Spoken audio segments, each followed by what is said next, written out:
नमस्कार दोस्तों, एक बार फिर आपका पाठशाला ऑनलाइन प्लेटफॉर्म पर हार्दिक स्वागत, अभिनंदन। मैं विनोद लवानिया। हम डिस्कस कर रहे थे लास्ट क्लास के अंदर फिनॉल की केमिकल प्रॉपर्टी इलेक्ट्रॉन स्नेह प्रतिस्थापन अभिक्रियाएं।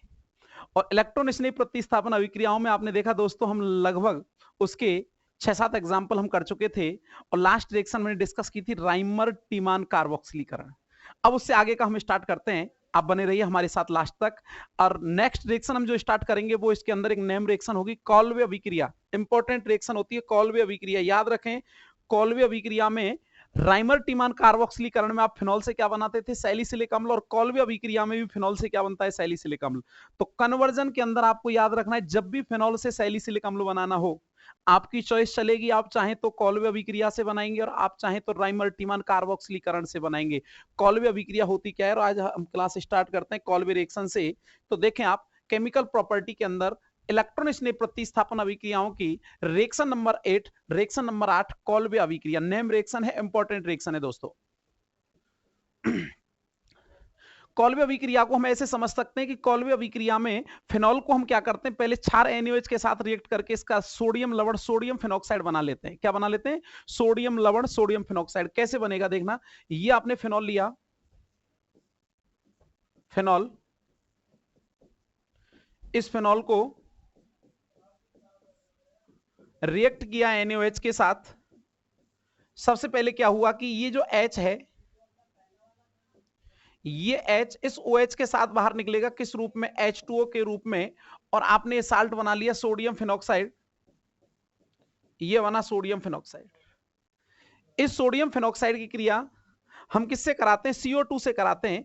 तो आप इसको ऐसे भी समझ सकते हो, देखो, react with CO2 in presence of 413 kelvin temperature, 6 to 7 ATM pressure, 413 kelvin ताप और 6 से 7 वायुमंडलीय दाब पर। ध्यान से देखें, ये मैं ऑर्थो पोजीशन का एच दिखा रहा हूं क्योंकि रिएक्शन ऑर्थो पोजीशन पर होती है। रियल में तो होता क्या है कि जो CO2 होता है वो रिंग की ऑर्थो पोजीशन पर अटैक करता है, नेगेटिव चार्ज पर। क्योंकि फिनॉल जो CO2 की नेचर कैसी होती है, एसिडिक। लेकिन रिएक्शन को हम समझने की दृष्टि से, याद रखने की दृष्टि से हम ऐसे कह सकते हैं कि ये Na पॉजिटिव, ये O नेगेटिव, और ये CO बॉन्ड ब्रेक किया, O नेगेटिव C पॉजिटिव। तो ध्यान से देखो, इस O नेगेटिव पर कौन आके जुड़ेगा, C पॉजिटिव, जिस पर एक तरफ डबल बॉन्ड होगा, एक तरफ सिंगल बॉन्ड O होगा, जिस पर नेगेटिव होगा, जिस पर Na आके जुड़ जाएगा। और आपका कंपाउंड बनेगा रिंग पर O, C double bond OONA। ये मैं ऑर्थो पोजीशन का एस शो कर रहा हूं। इसका नाम सोडियम फेनिल कार्बोनेट जो बना, इसका हम क्या करा देते हैं, पुनर्विन्यास कराते हैं। कैसे कराते हैं वो देख लो ध्यान से। मैंने क्या किया, इस H को इस पूरे ग्रुप के साथ रिप्लेस किया, ऐसे आपस में स्थान बदल दिया। H ऊपर, पूरा ग्रुप नीचे।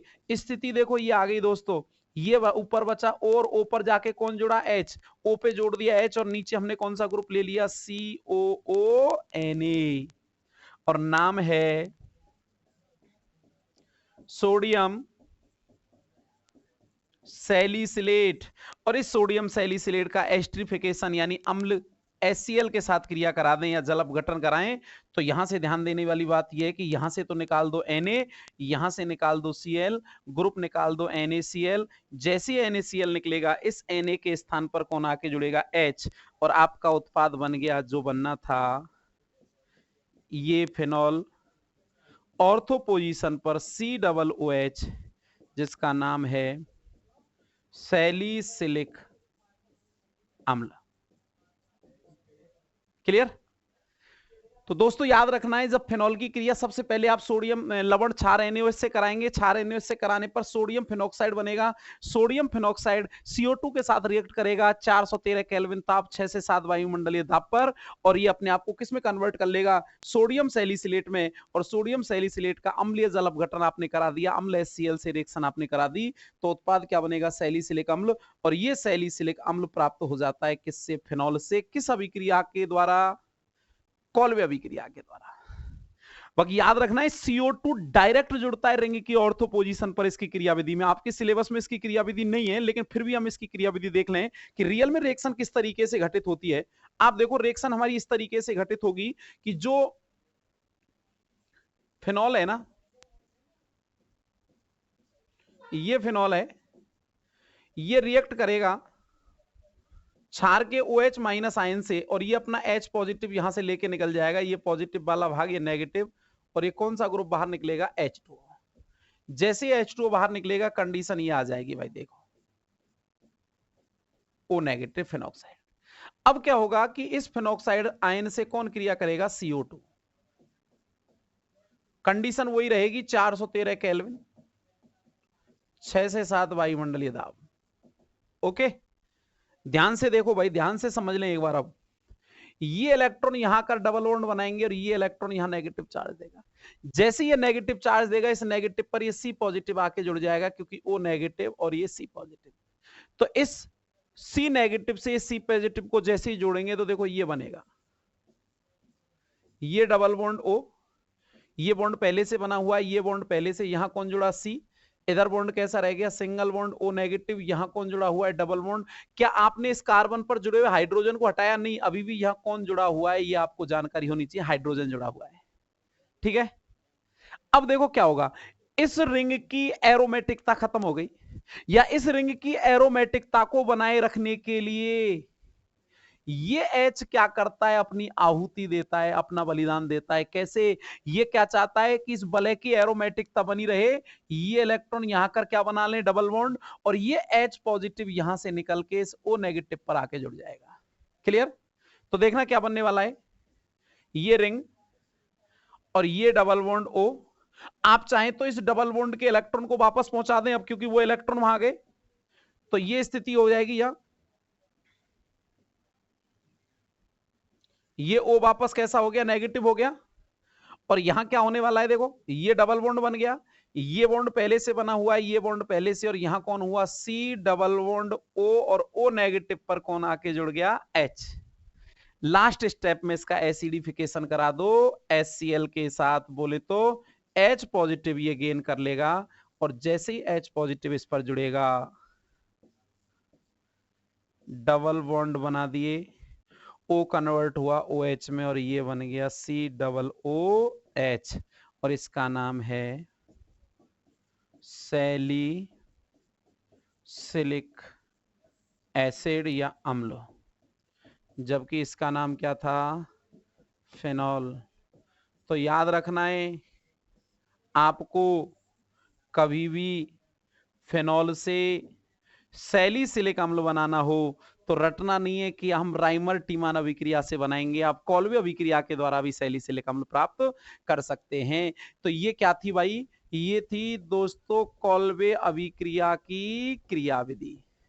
है नहीं आपके सिलेबस में, लेकिन आपको पता होना चाहिए कि सही मायने में जो CO2 होता है वो रिंग की ऑर्थो पोजीशन पर जुड़ता है, सोडियम लवण के साथ रिएक्ट नहीं करता, और रिंग की ऑर्थो पोजीशन पर जुड़कर ही क्या बनाता है? सोडियम सैलिसिलेट, जिसको हम जल अपघटित करा के, अम्लीय जल अपघटन करा के वापस किस में कन्वर्ट कर देते हैं? सैलिसिलिक अम्ल में। और अभिक्रिया किस नाम से जानी जाती है? कॉल्वे अभिक्रिया। क्लियर? बहुत इंपॉर्टेंट रिएक्शन है। अब आपके पास देखो दो रास्ते हैं, अगर वो कॉमन क्वेश्चन पूछे कि फिनॉल से सैलिसिलिक अम्ल बनाओ, तो आप किससे बना सकते हैं? आप कॉल्वे से बना सकते हैं, रिएक्शन से, और आपकी चॉइस है, आप राइमर टीमान कार्बोक्सिलीकरण से बना सकते हैं। राइमर टीमान कार्बोक्सिलीकरण से भी क्या होता था कि फिनॉल किस में कन्वर्ट होता था? सैलिसिलिक अम्ल में। रटना नहीं है कि फिनॉल को सैलिसिलिक अम्ल में कन्वर्ट करने के लिए हम राइमर टीमान कार्बोक्सिलीकरण काम मिलेंगे या केवल कॉल्वे काम मिलेंगे, चॉइस आपकी चलेगी। लेकिन जब वो पर्टिकुलर नेम रिएक्शन आपसे पूछेगा कि कॉल्वे अभिक्रिया का रासायनिक समीकरण दीजिए, तो आपको पर्टिकुलर कॉल्वे देनी पड़ेगी, और जब वो आपसे कहेगा कि राइमर टीमान कार्बोक्सिलीकरण का रासायनिक समीकरण दीजिए, तो आपको पर्टिकुलर राइमर टीमान देनी पड़ेगी। क्लियर दोस्तों? चलते हैं नेक्स्ट टॉपिक पर, देखो क्या होता है।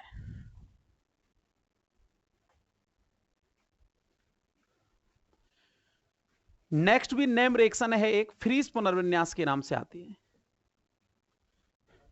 देखो फ्रीज पुनर्विन्यास जो है,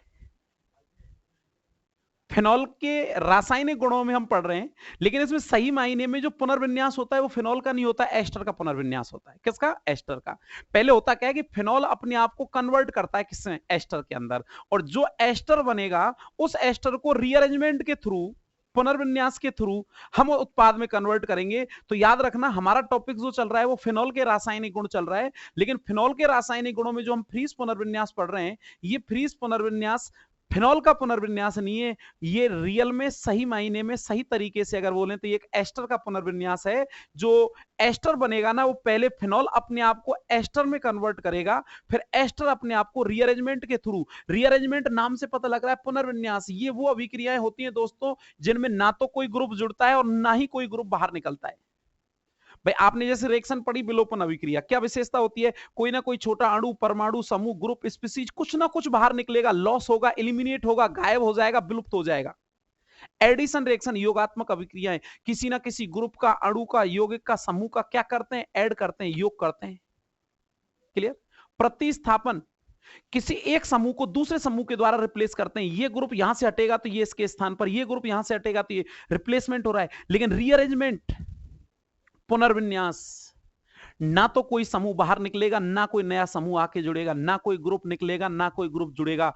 रीअरेंजमेंट, री यानी पुनः, अरेंजमेंट यानी व्यवस्थित करना। इसमें क्या होता है? अणु के अंदर उपस्थित परमाणुओं को दोबारा से क्या किया जाता है? रीअरेंज किया जाता है, व्यवस्थित किया जाता है। उसमें ना तो हम किसी ग्रुप का लॉस करते हैं, ना ही कोई नया ग्रुप उसके अंदर हम ऐड करते हैं। लेकिन ध्यान देने वाली बात इतनी सी है, फ्रीज पुनर्विन्यास में फिनॉल का पुनर्विन्यास नहीं होता, बल्कि ये एस्टर का पुनर्विन्यास होता है, क्योंकि फिनॉल पहले अपने आप को किस में कन्वर्ट कर लेता है? एस्टर में कन्वर्ट कर लेता है। तो कैसे होता है फ्रीज पुनर्विन्यास? बने रहिए मेरे साथ लास्ट तक। देखो फ्रीज पुनर्विन्यास में क्या होगा, सबसे पहले आप क्या करेंगे कि फिनॉल जो होगा, ये फिनॉल है, इस फिनॉल की क्रिया एसिटिल क्लोराइड से कराएंगे। याद करो, एसिटिल क्लोराइड कौन सी रिएक्शन होने जा रही है? एसिटिलीकरण। और एसिटिलीकरण के अंदर क्या होता था? फिनॉल के हाइड्रोजन परमाणु का प्रतिस्थापन एसिटिल समूह के द्वारा हो जाया करता था। याद हो तो आपको, ये हमने कहा एसिटिल क्लोराइड।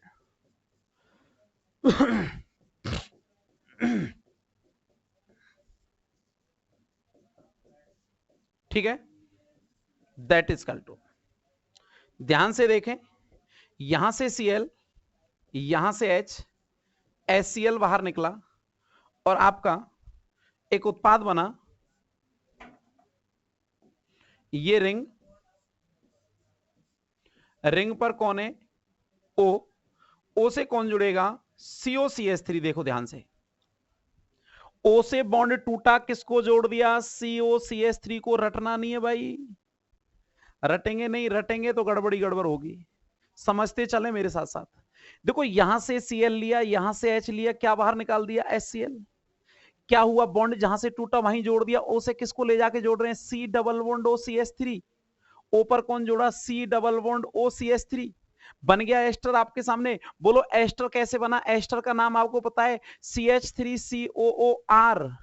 इस ग्रुप का नाम क्या है? फेनिल। शेष भाग का नाम पहचानो, इस पूरे पार्ट को। CH3COOH कौन सा एसिड होता था? Acetic acid. क्या निकल चुका है बाहर? एक H प्लस आयन बाहर निकल गया। और जब किसी अम्ल से H पॉजिटिव आयन हम बाहर निकाल देते हैं, तो उस अम्ल का कौन सा आयन बना करता है? एसीटेट। एसिटिक से एसीटेट।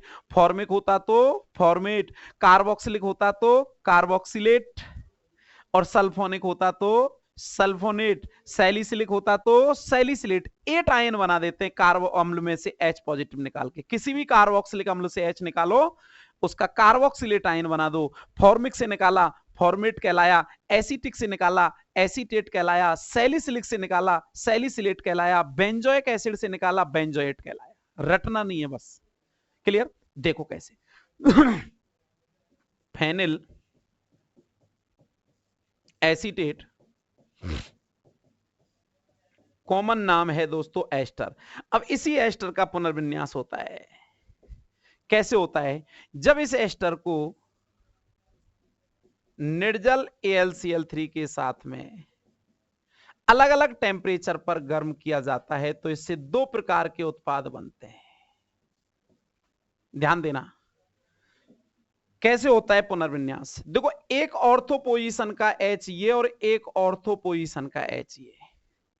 यदि आप टेम्परेचर रखेंगे 333 केल्विन या निम्न,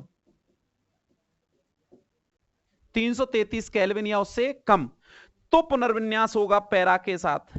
कैसे होगा पैरा के साथ? ये H यहां से और ये पूरा ग्रुप यहां से आपस में अपना स्थान बदलेंगे। H जाएगा ऊपर और ये ग्रुप आ जाएगा H की जगह। बोलो जैसे ही H ऊपर जाएगा तो ये क्या बन जाएगा, OH, क्योंकि ये H कहां ले जा रहे हैं, ऊपर। क्या करा रहे हैं हम इसका, मैं लिख देता हूं एरो पर, क्या करा रहे हैं, पुनर्विन्यास। दो अलग अलग टेम्परेचरों पर होता है ये पुनर्विन्यास। एक होता है 333 केल्विन या इससे निम्न पर, एक होता है 433 केल्विन या उच्च पर। याद रखना है, निम्न पर पैरा उत्पाद बनेगा, उच्च पर ऑर्थो उत्पाद बनेगा फ्रीज पुनर्विन्यास में, ये आपको याद होना चाहिए। तो हम निम्न ताप पर कौन सा H उठा रहे हैं, पैरा का।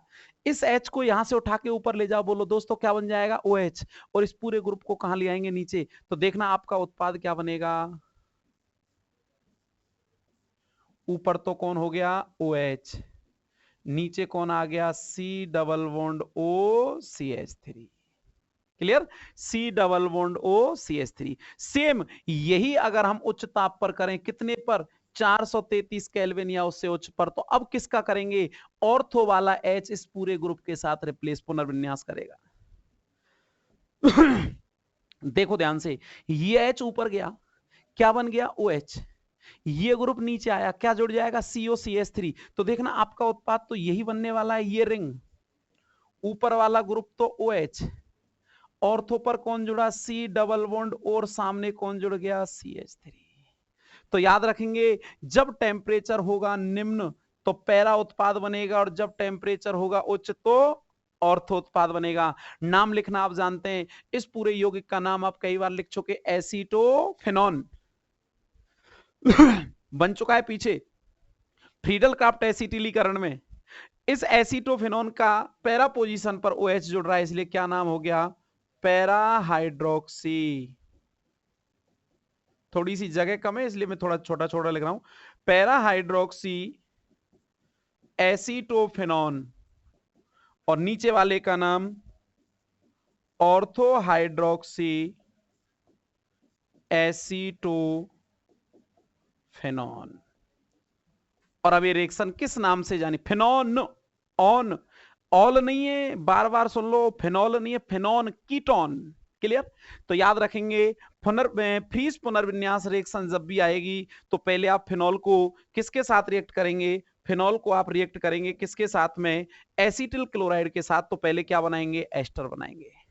मैं बार बार यही कह रहा था, फ्रीज पुनर्विन्यास फिनॉल का पुनर्विन्यास नहीं है, एक एस्टर का पुनर्विन्यास है। तो इसलिए पहले फिनॉल को किस में कन्वर्ट किया आप लोगों ने, एस्टर में। और जब फेनिल एसीटेट एस्टर बना, उसको जब निर्जल AlCl3 के साथ गर्म किया जाता है तो ये पुनर्विन्यास द्वारा दो प्रकार के उत्पाद बनाता है। यदि ये पुनर्विन्यास 333 केल्विन या उससे कम ताप पर हो, लो प्रेशर पर हो, तो उत्पाद बनेगा पैरा हाइड्रोक्सी एसीटोफेनॉन। और यदि यही पुनर्विन्यास 433 या उससे उच्च ताप पर हो तो यही उत्पाद बनाएगा कौन, ऑर्थो हाइड्रोक्सी एसीटोफेनॉन। और इस अभिक्रिया को किस नाम से जाना जाएगा, ये रिएक्शन कहलाएगी फ्रीज पुनर्विन्यास। तो दोस्तों एक बार एक्सप्लेन कर लें क्या होता है फ्रीज पुनर्विन्यास। देखो आप स्क्रीन पर आपके सामने है, फिनॉल एसिटिल क्लोराइड से रिएक्ट करके फेनिल एसीटेट एस्टर बनाता है, जिसको निर्जल AlCl3 और नाइट्रोबेंजीन के साथ अगर हम गर्म करें तो ये 333 केल्विन या इससे कम ताप पर पुनर्विन्यास के द्वारा पैरा हाइड्रोक्सी एसीटोफेनॉन बनाएगा, जबकि 433 या उच्च ताप पर पुनर्विन्यास के द्वारा ऑर्थो हाइड्रोक्सी एसीटोफेनॉल बनाएगा। और इस अभिक्रिया को फ्रीज पुनर्विन्यास के नाम से जाना जाता है। क्लियर, याद रह जाएगा, कोई डाउट तो नहीं है। देख लो एक बार, आप स्क्रीन पर एक बार देख लें, कोई डाउट नहीं रहना चाहिए आपको।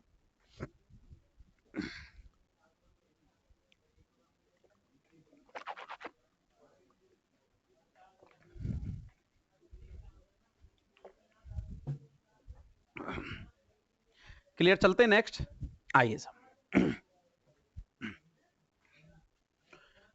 गाटरमान अभिक्रिया, नेम रिएक्शन है ये भी। देखो गाटरमान अभिक्रिया के अंदर क्या होता है कि हम फिनॉल की क्रिया HCN और HCl के मिश्रण से कराते हैं। गाटरमान अभिक्रिया में याद रखना है, मुख्य उत्पाद पैरा बनता है भाई। जब हम फिनॉल को ZnCl2 के साथ या ZnCl2 की उपस्थिति में HCN और HCl के साथ रिएक्ट करेंगे तो पहले एक मध्यवर्ती एल्डिमीन बनेगा उसमें, जिसको जल अपघटित करा के हम पैरा हाइड्रोक्सी क्या बनाएंगे, बेंज एल्डिहाइड बनाएंगे। कैसे होती है पहले रिएक्शन को समझो।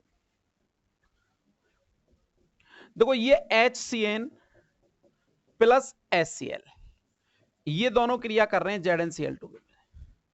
इन दोनों की क्रिया से हम ये बना सकते हैं, पहले ये नेगेटिव पॉजिटिव, ये पॉजिटिव ये नेगेटिव, तो बोलो C पर कौन आके जुड़ेगा Cl और N पर कौन आके जुड़ेगा H, तो ये बन जाएगा HCCl डबल बॉन्ड NH। ये जो बना यानी HCN और HCl का जो मिश्रण है ये फिनॉल से क्रिया कर रहा है। लो ये फिनॉल पैरा पोजीशन का H, फिनॉल पैरा पोजीशन का H हमने शो किया, किससे क्रिया करेगा HCCl double bond NH, that is equal to, बोलो कौन सा ग्रुप बाहर निकल रहा है, देख लो ध्यान से, यहां से पैरा का H इस Cl को लेकर बाहर निकल जाएगा, किस रूप में HCl के रूप में। क्लियर? दोबारा देख लो, हमने क्या किया, आप चाहें तो HCN और HCl की क्रिया फिनॉल से करा दो तो भी उत्पाद बन जाएगा। हमने क्या किया, पहले HCN और HCl को आपस में जोड़ के एक यौगिक बना लिया, इमीन, इमीन टाइप का यौगिक बन गया, क्लोरोइमीन टाइप का, क्योंकि उसमें हेलोजन भी जुड़ा हुआ है। ठीक है, ये क्रिया किससे कर रहा है, फिनॉल से, और जैसे ही HCl निकला पैरा पोजीशन पर कौन आके जुड़ेगा CH डबल बॉन्ड NH। देखो ये फिनॉल है, इसकी पैरा पोजीशन पर CH डबल बॉन्ड NH, ये बन गया एल्डिमीन। कॉमन नाम लिखें तो मैं इमीन लिख देता हूं, बाकी आप इसको क्या लिख सकते हैं, एल्डिमीन। क्लियर? इमीन जो बना इसको हाइड्रोलाइसिस कराओ HOH, that is equal to क्या निकलेगा HNH, क्या बाहर निकला, सॉरी एक स्टेप में करा दो, उत्पाद नहीं 2 स्टेप में बनाना पड़ेगा आपको, मैं एक स्टेप में करा देता हूं सीधा बाहर। देखो आप चाहें तो 2 स्टेप में भी हो जाएगा, लेकिन हम मैकेनिज्म नहीं देख रहे इसलिए एक ही स्टेप में मैं उत्पाद बना दूंगा। NH3 बाहर निकाल दूंगा एक साथ ही, यहां से H2 यहां से NH, ये NH3 बाहर निकला, और इस डबल बॉन्ड पे कौन आके जुड़ेगा O, और O जुड़ते ही रिंग पर कौन आ जाएगा एल्डिहाइड। देखो ये फिनॉल है, इसकी पैरा पोजीशन पर CH डबल बॉन्ड O। दोस्तों नाम क्या होगा उत्पाद का, बोलो फटाफट। फिनॉल की पैरा पोजीशन पर CHO। पहली चीज तो ये समझो कि मुख्य क्रियात्मक समूह OH या एल्डिहाइड, आपका मुख्य क्रियात्मक समूह एल्कोहल या एल्डिहाइड, OH एल्डिहाइड, तो मुख्य क्रियात्मक समूह कौन होगा, एल्डिहाइड होगा, इसलिए नंबरिंग कहां से होगी, नीचे से 1 2 3 4 5 6, तो 4 नंबर पर कौन है हाइड्रोक्सी, नाम क्या हो जाएगा 4 हाइड्रोक्सी, या कॉमन नाम लिखते तो पैरा हाइड्रोक्सी। शेष भाग रिंग पर जब एल्डिहाइड समूह जुड़ा हो तो नाम क्या होता है बेंजल्डिहाइड। तो इस अभिक्रिया का जो उत्पाद बनता है वो बनता है पैरा हाइड्रोक्सी बेंजल्डिहाइड या 4 हाइड्रोक्सी बेंजिल एल्डिहाइड, और अभिक्रिया किस नाम से जानी जाती है दोस्तों, गाटरमान अभिक्रिया। तो याद रखना है गाटरमान अभिक्रिया में फिनॉल को कन्वर्ट किया जाता है किसमें, पैरा हाइड्रोक्सी बेंजल्डिहाइड में या 4 हाइड्रोक्सी बेंजल्डिहाइड में। क्लियर? तो याद रखना है पहले आप क्या कर सकते हैं, ZnCl2 की उपस्थिति में HCN और HCl को जोड़ के क्या बना लें, इमीन टाइप का एक यौगिक बना, इस यौगिक को फिनॉल के साथ रिएक्ट किया, पैरा पोजीशन का H HCl के रूप में बाहर निकला और उत्पाद क्या बन गया, इमीन। बनने वाला जो इमीन है इसको हाइड्रोलाइसिस कराया, जल अपघटित कराया, और आपका मुख्य उत्पाद प्राप्त हो गया कौन, पैरा हाइड्रोक्सी बेंजल्डिहाइड। और अभिक्रिया को किस नाम से जाना जाता है, बेंजल्डिहाइड। पैरा हाइड्रोक्सी बेंजल्डिहाइड जो बना, इस अभिक्रिया को हम किस नाम से जानते हैं, गाटरमान अभिक्रिया के नाम से जानते हैं। याद रखना राइमर टीमान अभिक्रियाओं में मुख्य उत्पाद ऑर्थो, कॉल्वे अभिक्रिया में मुख्य उत्पाद ऑर्थो, जबकि गाटरमान कोस एल्डिहाइड संश्लेषण में मुख्य उत्पाद क्या बनेगा, पैरा, जिसका नाम क्या होगा पैरा हाइड्रोक्सी बेंजल्डिहाइड। इसको गाटरमान कोच एल्डिहाइड संश्लेषण भी बोलते हैं, गाटरमान कोस एल्डिहाइड संश्लेषण भी बोलते हैं, गाटरमान कोक एल्डिहाइड संश्लेषण भी बोलते हैं, केवल गाटरमान अभिक्रिया के नाम से भी इसको जाना जाता है। याद रखेंगे। नेक्स्ट रिएक्शन पर चलते हैं।